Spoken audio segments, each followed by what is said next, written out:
This Torah class is brought to you by TorahAnytime.com.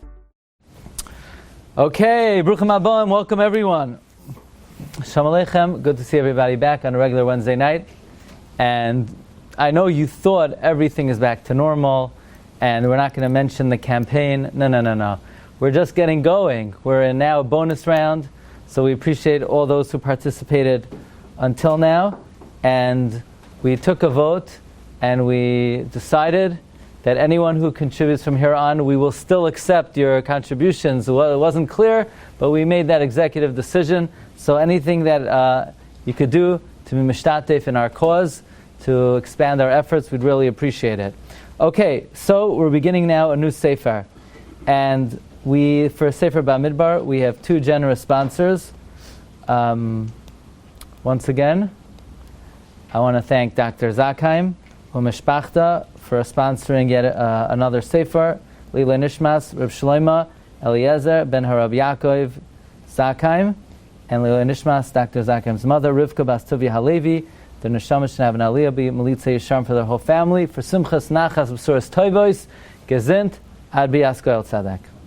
And it's already a minhag kavua that Rabbi Isaac Yaselovsky and his family sponsor Sefer Bamidbar, Lila Nishmas, Rabbi Isaac's father, Shabsi ben Rabbi Yitzchak Isaac, whose yahrzeit is Tesvav Sivan. Which number yahrzeit is it? The 5th yahrzeit. So, ready, because of Isaac's father, we've given a number of new shiurim over the years, especially about Elio Anavi and other important subjects.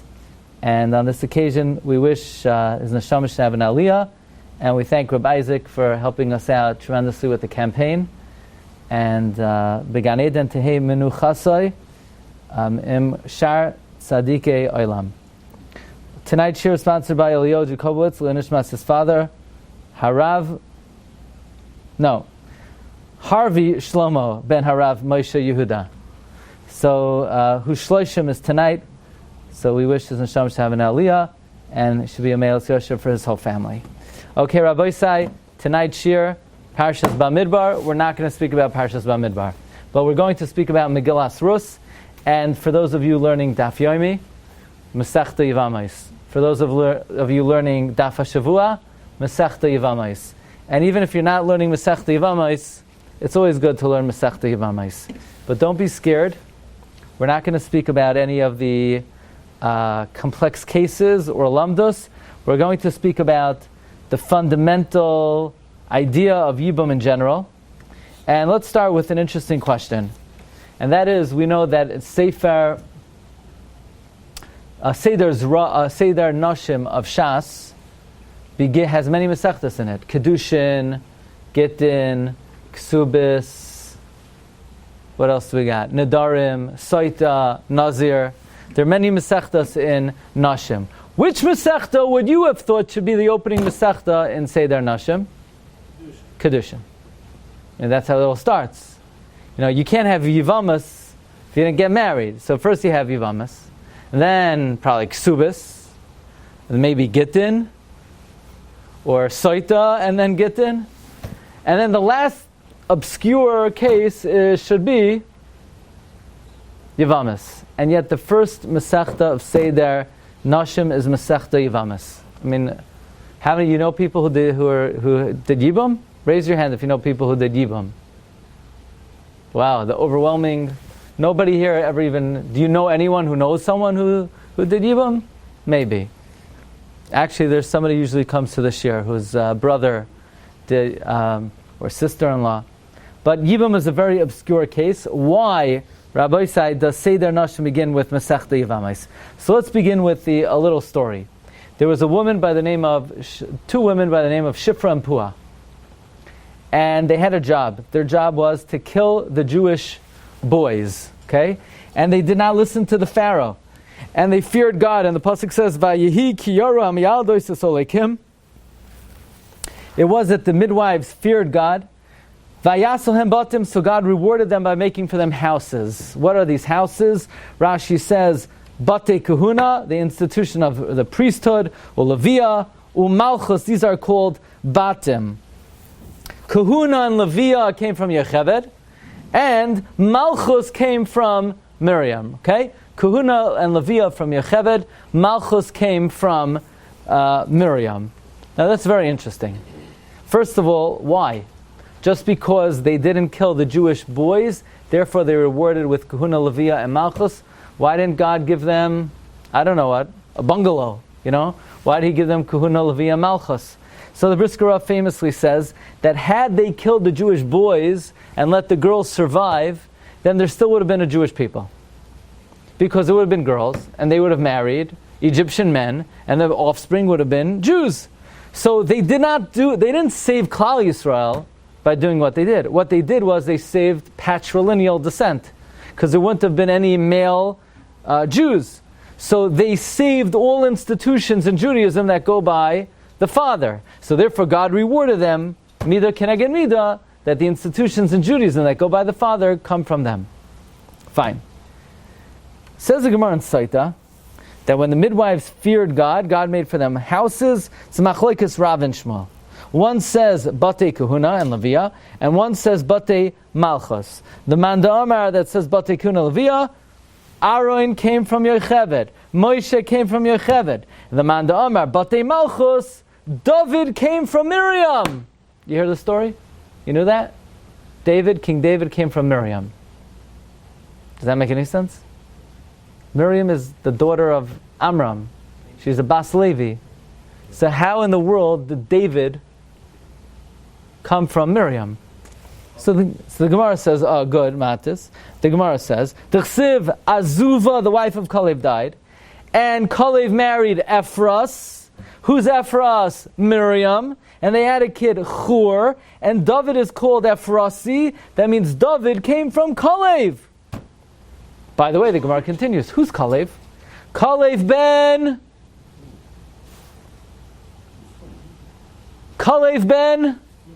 Yefuneh. But in Navi, he's called Kalev ben Chetzrain. The answer is Kalev was the son of Chetzrain. Why is it called Yefuneh? Because he turned away from the council of the Meraglim. So the Gemara is saying King David came from Kalev. And that's how David comes from Miriam. Miriam married a guy, his name is Kalev, and Kalev produced David HaMelech. But let's look at the lineage, you know. Come to the videotape. Let's see the psukim. Says the pasuk in Rus, V'hi'ela. Now, did David come from Peretz or Zarach? Peretz. When's Azriel coming? Baruch Hashem Azriel. Okay. Shalom Aleichem. Thanks for coming, Azriel. So, David HaMelech came from Peretz. Whoops. Wow.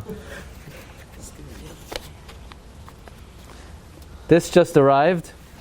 If anybody else wants to contribute to the Mechon Magen Rakia, this, I don't know, it came from Shamayim. That's where it's coming from.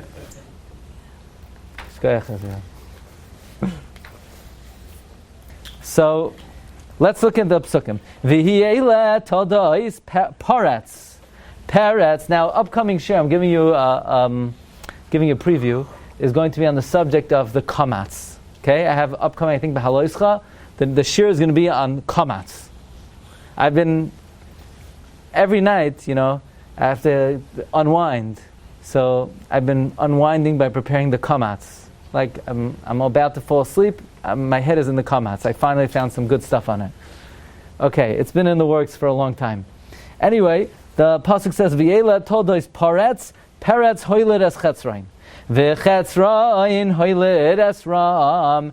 V'ram hoyled es aminadav. V'aminadav hoyled es Nachshain, v'nachshain hoyled es Salma, v'salmain hoyled es Vayazu, Vayaz hoyled es Oived, v'oived hoyled es Yishai, v'yishai hoyled es David. Fine. So David was the son of Yishai, the son of Oived, the son of Boaz, son of Salma, son of Nachshain, son of Aminadav, son of Ram, son of Chetzrain. Anyone see Kalev in this list? You see Kalev in this list? Did anyone say V'hi'ela todos Peretz, Hoiledes Chetzroin, Ve'chetzroin, Hoiledes Kalev. We just said, Kalev is the son of Chetzroin. But David doesn't come from Kalev, he comes from Ram. So David presumably came from Ram's brother, not Ram. In fact, if you look in Devrei Hayamim, it says, Uvnei Chetzroin Asher Narlai, Es Yerach Me'el, V'es Ram, V'es Kaluvai. Anyone see Kalev there? Presumably, Kaluvai is Kalev. Right? In fact, elsewhere in Devrei Hayamim, it says, Kalev is ben Chetzroin, so it's probably, Kluva is Kalev. So Chetzroin had two kids, Ram and Kalev did not produce Aminadav. Ram produced Aminadav. Kalev produced Chur. So David HaMelech doesn't come from Kalev, he comes from Kalev's brother. So it's the Gemara saying, as a reward for Miriam not killing the boys, she was rewarded with David. David doesn't come from her, David comes from her brother-in-law. That's the Marshal's question in Masechta Soita, Daf Yud Aleph Amud Beis. Look at number 7. Achmasha Omar, the Kalev was the husband of Miriam, and from there David came out. It's a Tzar Chiyun. David comes from Ram, ben Chetzroin. In Sefer Rus, in Devrei Hayamim. Kalev was not Ram. Maybe you'll say Kalev is Ram. You know, in Tanakh people had many names. No, Kalev's not Ram, because Chetzroin had 3 kids, Yerach Me'el, Ram, and Kluvi. That's Kalev. You hear the question? How could the Gemara say that Miriam was rewarded, that David came from her? David didn't come from her. David didn't come from her husband Kalev.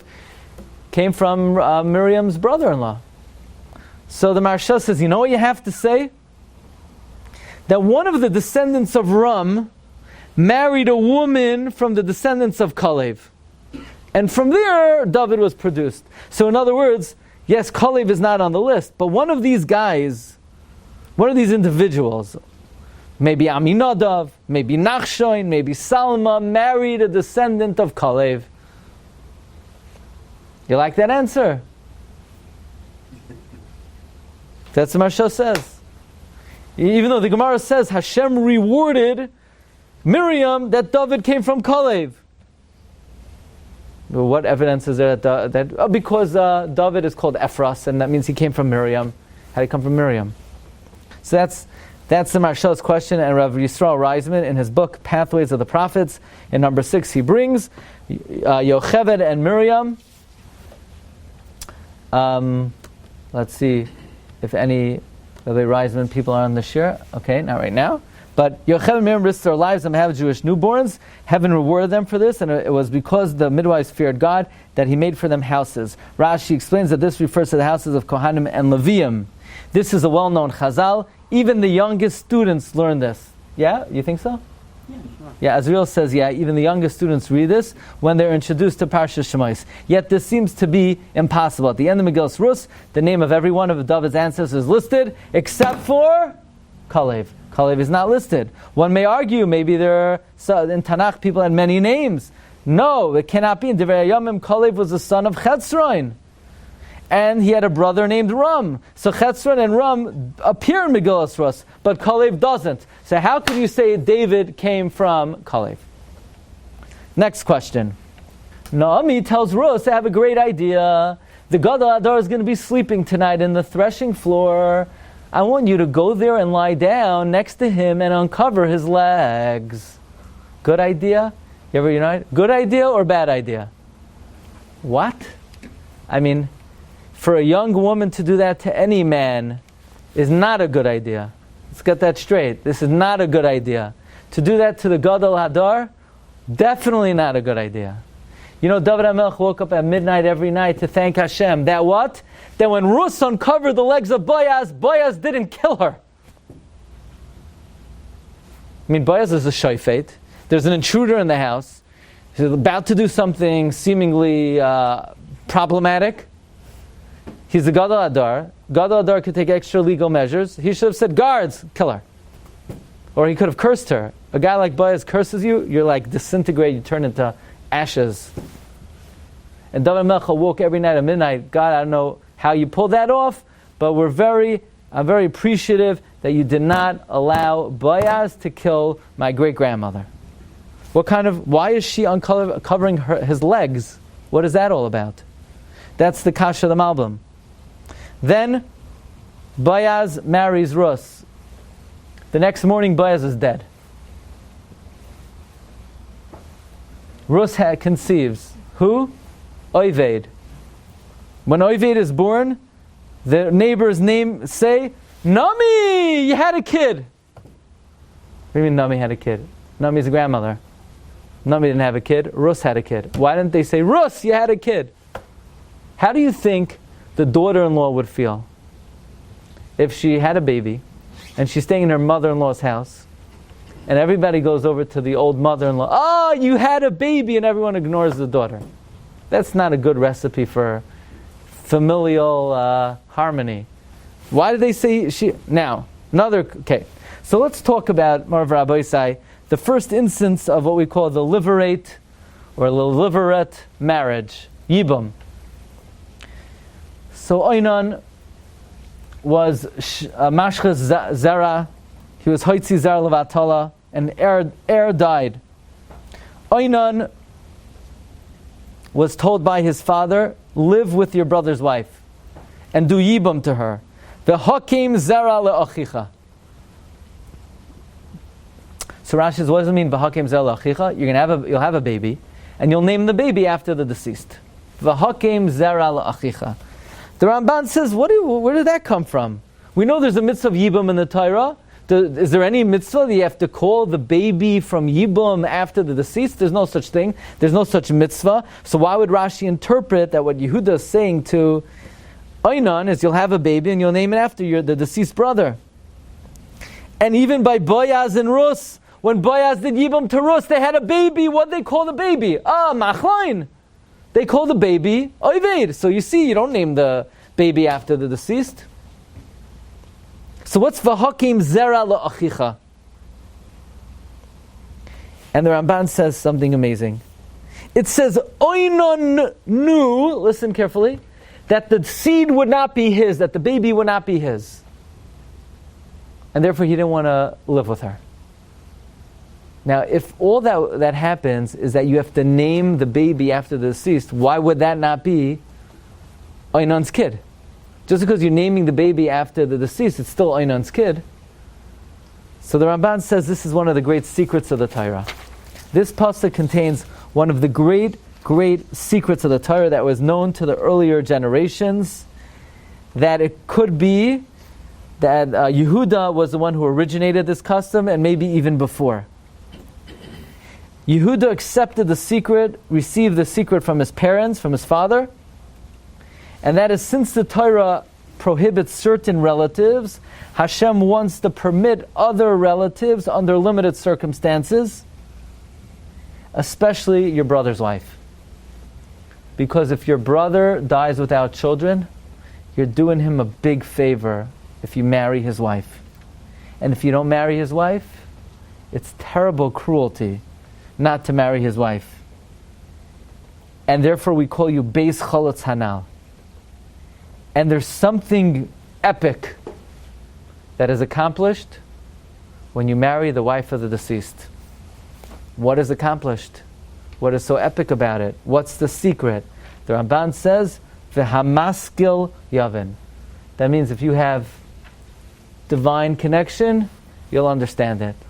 So that's why we invited select individuals tonight who have divine connection, and we're going to try to uncover some of the secret of the mitzvah of Ebam. We know that when Moshe Rabbeinu approached the burning bush and he wanted to approach, God said, Al tikrav haloim, don't come here. Shal no alecha me'araglacha, take off your shoes. I don't understand what, there was like a plush carpet there that Hashem didn't want Moshe to get the carpet dirty. It's a bush. Why can't you wear shoes? So now we're going to take a little poll. This is an idea we've mentioned many, many times. Where is your neshama? Point to where your neshama is. Everybody. So somebody point to head. Where else? Point. Your heart. Your eyes. None of the above. The neshama is tachas kisei hakavod. right now. And it trickles down, down, down, down, down. Naran, or like we said in the Shiur on Lag BaOmer, Narnechi, Nefesh, Ruach, Neshama. It trickles down, down, down, down, down. You know, sometimes a person feels anxious. So it could be it's a physiological condition. Sometimes people get anxious. Sometimes people are worried. Could be it's an emotional. There are emotional factors. I am not a professional, and if anybody has acute anxiety, you should deal with it and address it appropriately. But there are times in life that a person is anxious and it is inexplicable. And the Gemara says, "Ihu leichazi maz leichazi." You don't see, but your neshama sees. Where's my neshama? Your neshama is all the way up there. And it trickles down, down, down, down, down until the lowest part of the neshama is contained in your body, like a shoe contains the body contains the soul. Nobody lives in the shoe except for the little old lady. Okay? The shoe, you don't live in your shoe. The shoe house is the lowest part of your body. The body house is the lowest part of the neshama. When God talks to Abraham or Moshe, he says, Avraham, Avraham, Moshe, Moshe. Now, most people, there's a disconnect between the Moshe on high and the Moshe below. But when God spoke to Abraham, it's Avraham, psik. There's a psik in the Chumash, Avraham. Because even as great as Abraham was, Abraham doesn't see everything that's going on. Tachas Kisei HaKavod. And Moshe Rabbeinu, there is no psik. He's connected perfectly with the Moshe on high. When you're in a holy spot, you need to disconnect from your body. The way to symbolize that is you take off the shoe. Taking off the shoe symbolizes moving away from the body, disconnecting from the body. This is a completely spiritual experience. Now, here's the secret. If a person in this world is here to produce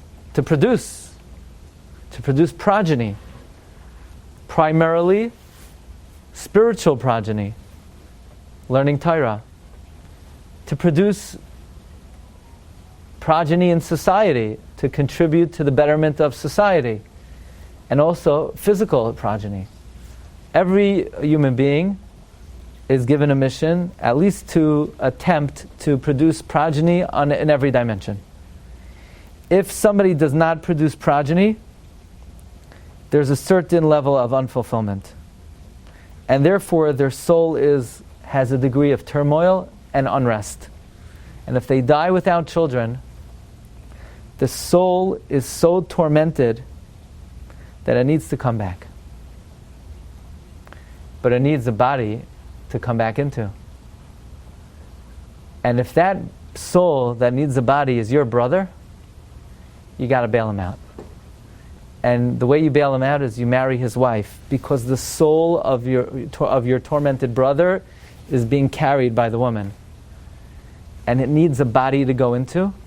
And when you do the mitzvah of Ebam, you provide your brother's soul with a container.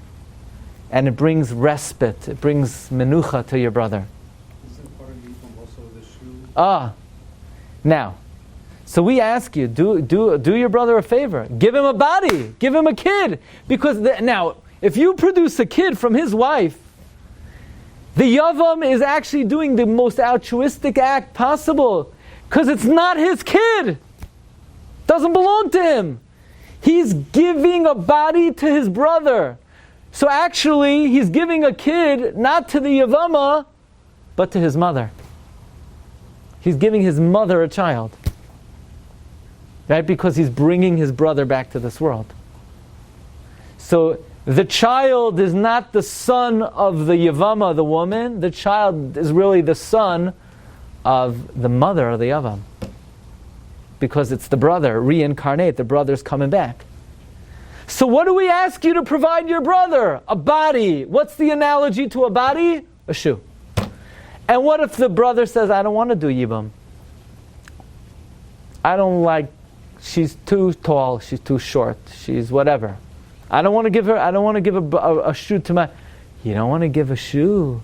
You You took off a shoe. You do chalitza. Chalitza is, look what you did. You couldn't provide a body. You couldn't provide a shoe for your brother. So we remove the shoe of the other. She spits in disgust. You couldn't give your brother a body. You couldn't give your brother a shoe. And therefore, says the Malbim, there's no way if Rus would say, hey Boaz, what's going on? But I say, oh, my long-lost cousin, what would you like? Oh, I'd like to marry you. Good idea or bad idea? Not a good idea. Not a good idea for a young girl to knock on the door of one of the Gedolei Hadar and ask him to marry you. But the thing is, you got to do Ebam. So how are you going to hint to him, Boaz, hey, we need a shoe. The foot is uncovered right now. We need you to provide a shoe for the foot, meaning a body for your relative. So Naomi said the best way to do this is we can't say it outright. It's too explicit. So give him a hint. Give him a hint. Uncover his feet. He'll know exactly what you mean. Fine. We're going to explain this further. So we're learning that Yibum is a very important part of the Malchus Beis David. Let's discuss another aspect of this. V'shem ha'ish Elimelech v'shem ishtainami v'shem shnei banav Machloin v'chilyayin Efrasim Yibeis Lechem Yehuda v'yavayu Sidei Maya v'yiyusham. So Elimelech had two kids, Machlon and Kilyan, on number 16. And Elimelech died. And they married. They married Arpa and Rus. So who's married to Machlon and who's married to Kilyan? What do you say, Rabbi Yitz? Well, we have two men, Machlon and Kilyan. Machlon 1, Kilyan 2. We have two women, Arpa and Rus. So presumably, Arpa married Machlon and Rus married Kilyan. Yeah? Isaac, you good with that? It doesn't say, but doesn't say. Presumably that's the way it went. You look at the end of the Megillah, V'gam es Rus hamoyaviyah Eshes Machlon. Rus was married to Machlon. Well, how? I thought she was married to Kilyan. So I don't know, maybe it's not in order in the beginning, but why wouldn't it be in order? So the Chassam Sofer says, at first glance, it would seem Arpa is the wife of Machlon and Rus is the wife of Kilyan. And that's the way the order is. But at the end of the Megillah, it says explicitly, Eishes Machlon. You ready for this? I never saw this before. Says the Chassam Sofer, I saw in the Sefer Simchas HaRegel. Who wrote Simchas HaRegel? Take a guess. If I'm asking, who wrote the Simchas HaRegel? What? Who wrote the Simchas HaRegel? Chida, yeah. Chida wrote the Simchas HaRegel. And the Chida says, yeah, what happened was that Rus was married to Kilyan.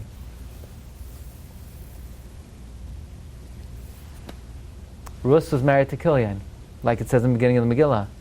But she didn't have kids. So Machlon did Yibam to her. So it ends up, Rus was married to two guys. First she knocked off Kilyan. Then she knocked off Machlon. Chassam Sofer says, why did Boaz marry her? Because Boaz was doing Yibam. And if you do a mitzvah, you don't have to worry about the woman being what we call a katlanas. Turned out, she was a bona fide katlanas. Because she knocked off the third guy that night. He died right after. So she married Kilyan, like in the beginning of the Megillah. It says Machlon, Kilyan, Arpa, Rus. So Rus was married to Kilyan, but then Kilyan died. Even though that doesn't fit in so well because it says Vayemusu Gam Shneim Machlon V'Kilyan, so it's a little bit out of order. But something's got to give over here.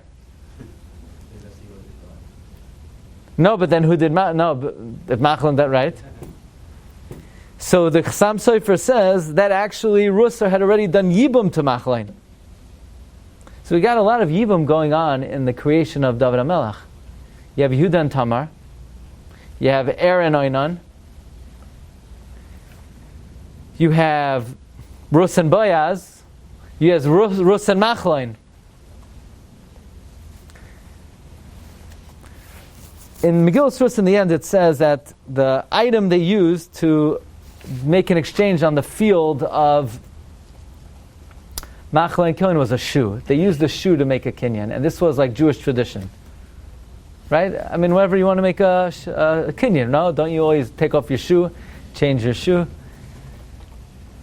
There's amazing Malbim. The Malbim takes us to the next level. What is the primary difference between man and animal? Say, what do you mean? Animal can't talk, man could talk. Malbim says not true. They're birds that could talk. Man has das. Animals don't have das. Not true, says Malbim. They're animals that have das. Some animals are smarter than a lot of people I know. The Gemara tells us in Masechta Shabbos that if you ride on a horse, you're a king. If you wear shoes, you're a man. What's this all about? Says the Malbim, what is the primary difference between man and animal? It's not that a man could talk, animals could talk. It's not that a man has das, animals have das. The primary difference between man and animal is that an animal acts instinctively. An animal, yes, he could have das, but whatever he's compelled to do what he does, he cannot choose. If an animal has an instinct to do something, he can't choose, you know what? I'm hungry, and I really want to eat this guy. But it's not really the right thing to do. There's no free choice for an animal. There's no bechira. The animal has no rotzain. It cannot act based on rotzain. It can only act based on impulse.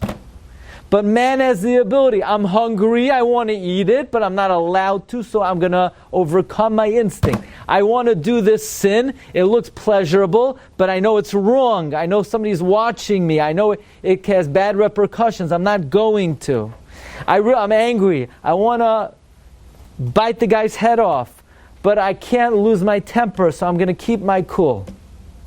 A person could act not based on impulse, but based on ratzain. So the crowning element of man is his ability to do what he wants, not what his impulse leads him to. Free choice is the difference between man and animal. A shoe is made out of leather. Wearing shoes indicates that you're above the animal. And in what way is man superior to an animal? Free choice. So your shoe represents your free choice. Okay, you got it? The shoe is the animal. The shoe is made out of an animal. Stepping on it, walking on it means I'm superior to an animal. In what way am I superior to animal? That even though I don't want to do something, I could choose to do it anyway. Even though I want to do something, I could choose not to do it. Now, the biggest favor you could do to your bro is if the brother dies without children, you could give him a body. So we say, Shimon, Reuven died, bail him out. His soul is tormented. He didn't have children. So Shimon says, I don't want to. Why not, Shimon? She's a nice girl. She's 5'8". She's too tall for me. I don't like that. She's 3 feet tall. She's too short. She's I don't like X, Y, and Z. So okay, we understand. You're very particular, but it's not like you're not a bacher right now who's choosing what you want. This is what's available. You got to bail your brother out. His soul is in the lady. You got to give I don't want to. Get over your little idiosyncrasy. Get over your hakpada and do the right thing. I can't do the right thing. I can't. It's just that thing, that little dot, that bothers me so much that even though I want to do the right thing, I can't utilize my free choice to overcome my pettiness. So take off your shoe. Take off your shoe. Your superiority over the animals because you have the ability to transcend your animal instinct. You have the ability to do what you want, not what you're compelled to do. That's the concept of Yibum. And that's why they made a kinyan with a shoe. Why? Because your shoe is your honor. So you want to say, look, I honor my word. Here's my shoe. I give you my most honorable possession, not money, but my identity, my essence, my ability to choose. You're still an ounce. What? You're still an ounce. The Talitza is the ounce. It's an option. It's not like... No, so we're saying that it's really not the... We're saying it's like derogatory. It's frowned upon. In the ideal world, you should try to do Yibam. And if you don't, we label you Beis Chalak. You're the man, you're the house who couldn't give a shoe.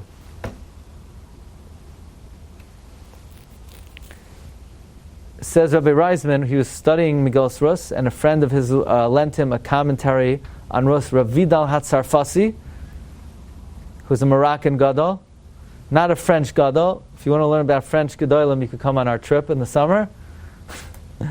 But he answers the question of how David could have come from Kalev if David came from Ram, Kalev's brother. Ready for this? What happened was, one of them married Miriam and died without children. So let's say Kalev may have married Miriam, he died without children, and Ram married Miriam, the wife of Kalev. So now Kalev, when Ram produced Aminadav is Kalev. And therefore David came from Kalev. Or vice versa. Really, Kalev produced Aminadav, but we call Aminadav Bas Ram, because Kalev did Yibam. In other words, there's another Yibam situation that's unreported that we figure out and surmise from the fact that the Gemara says David came from Kalev even though he came from his brother Ram. So the creation of the Malchus Beis David is, Yibum after Yibum after Yibum after Yibum after Yibum. Really amazing. Okay, we're going to come back to that. The Malbim says, why is it that when Boaz married Rus, it says, V'ha'ayalach l'meishiv nefesh, this marriage will restore a soul. What's that talking about? It means through the Yibams can restore the soul of Machlain another time. And it says, Vatikach Nami es hayeled. Nami took the child, Vatishiseo b'cheika. She put the child in her lap. Nami nursed the child. Does that usually happen? The grandmother nurses the child? In some communities it happens. But it's not a typical thing. It's not a typical thing. What's the pshat over here? The answer is because the pasuk says, Yulad ben lenami. This is Machlain. This is not the child of Boaz and Rus. Comes the Sefer Maser Kech. Maser Kech is a commentary on Mishnayos al Pi Kabbalah of Rebbe Lezer of Amsterdam. And he wants to know, why did Rebbe begin Seder Nashim with Yevamos? Why does he start Chamesh Esrei Nashim? Why Yevamos plural? Why plural? Who redacted the Mishnah? Rebbe. Who did Rebbe come from? David. Rebbe does a lot of things in Shas to honor David HaMelech. There are many, many things in Gemaras that Rebbe did things to honor David. You know what one of them was? Starting Seder Nashim with Yevamos. He's saying, where do we come from? We come from not just one Yibum. The Maser Kech says, Yevamos, a lot of very important Yevamos, namely Rus and Tamar. Now, he says something amazing. Yud, let's look at the word Yevamos. Yud, Yehuda. Beis, Boaz. Mem, Vav. Mem is the middle letter of Tamar. Vav is the middle letter of Rus. Taf is the first letter of Tamar and the last letter of Rus. Why are there 16 prakim in Yevamos?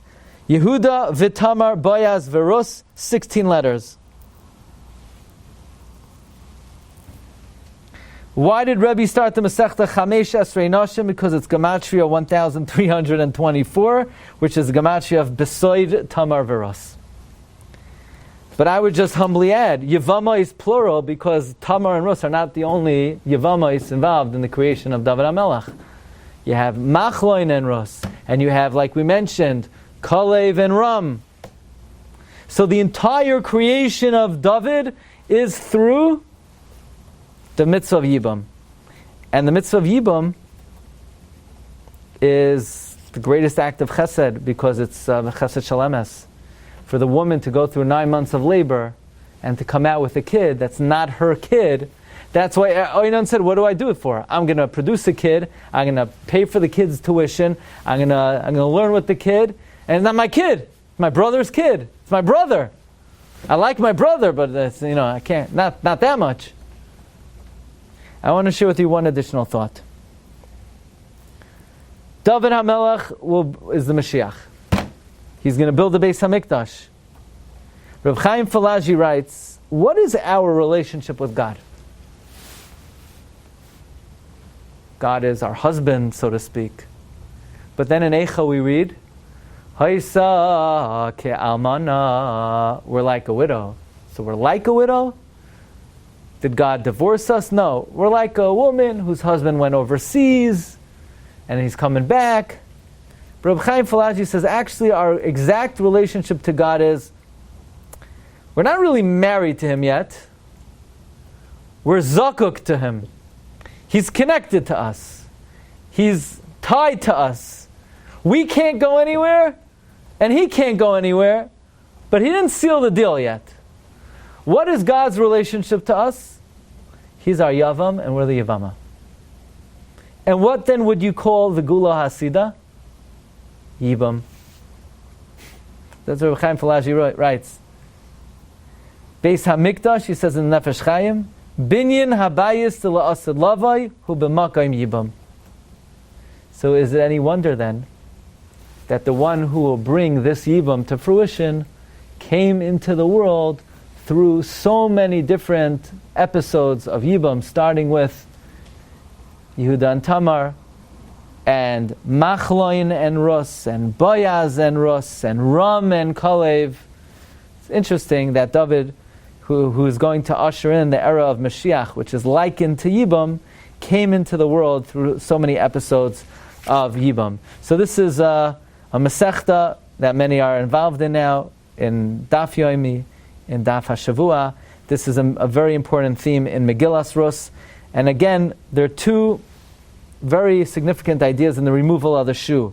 The purpose of Yibum is to provide the proverbial shoe, to provide a body for the deceased, and the shoe represents man's superiority to an animal, which is free choice. And if somebody can't overcome their pettiness, so we say take off your shoe, meaning you have not yet exercised and demonstrated your superiority over an animal. If it's so chashuv, why did we stop it? So that's a very good question. If Yibum is the ideal, and by doing Yibum you provide the shoe, so why don't we do it? So apparently, the Gemara says that in order to do it, you have to do it l'shem shamayim. Because such an altruistic act, it would be sullied if you do it for ulterior motives. No. But there might be an idea that, we say that nowadays we're all recycled souls. We're not. So maybe many of the tikkunim that needed to have been done, they've been accomplished already. So whatever Yibum is no longer, maybe it's not needed as much. But that's above my pay grade. But Marv Rabbi Sai, wish everybody Chag Kosher Sameach, Agut Yom Tiv. Thanks everyone for coming. Good to see you back. Next week, Shiur may be Tuesday night. Okay? Kol Tov everyone. And done. And Azriel wrote the Shiur up. Very, very good. I'll send it to you right now. Azriel is going to be sending it to me right now. Yeah, SG620, right? That I can't announce publicly. Okay? Okay. You've just experienced another Torah class brought to you by TorahAnytime.com.